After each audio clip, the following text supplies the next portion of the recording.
You know, it's not hard to see that there's this great imbalance and that things aren't right.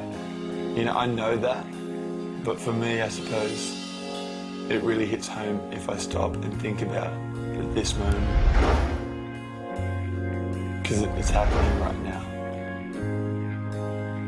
In the same moment, you have, you know, a generation who are sitting around entertaining themselves, watching reality television, which, to be honest, is anything but real, while you have a child who is being prostituted behind closed doors and robbed of their innocence.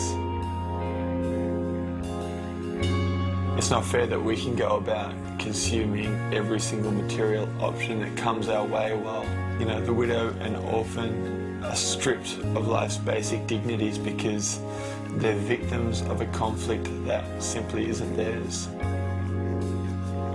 It's not fair that there's a generation who are choking on their obesity while at the same time there's 30,000 children who will die today for lack of food. It's not fair that we have no problem going about spending $3 or $4 on what is basically glorified tap water in a bottle with a fancy label, while you have entire communities who suffer at the hands of disease because the only water that they have access to is foul and polluted. It's not fair that we, you know, can sing and dance and jump around in our freedom and in our liberty while at the same time the slave remains captive, out of sight and out of mind.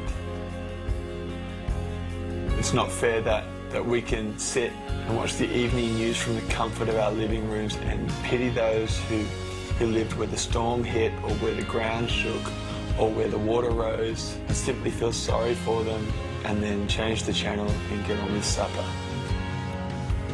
Is it fair to walk past the homeless man and give him nothing in the assumption that he'll spend it on booze or cigarettes, or to suggest that he should go out and get a job? I mean, who are we to judge the alcoholic or the prostitute or the addict or the criminal as if we are any better? Who are we to forget the downtrodden or the oppressed or the marginalised while we go about chasing the dream? We see this imbalance and we go, man, that's not right, that's not fair. But all too often that's all we do. Because for us to do any more is actually going to cost us something. And if that's where it ends, perhaps then it's fair to say that when we ignore the prostituted child, that we actually lend our hand to their abuse. That when we ignore the widow and the orphan in their distress, that we actually add to their pain. When we ignore the slave who remains captive, that it's us who's entrapping them. That when we forget the refugee, that it's us who is displacing them. That when we choose not to help the poor and the needy, that we actually rob them. Perhaps the only fair thing to say is that when we forsake the lives of others, we actually forsake our own.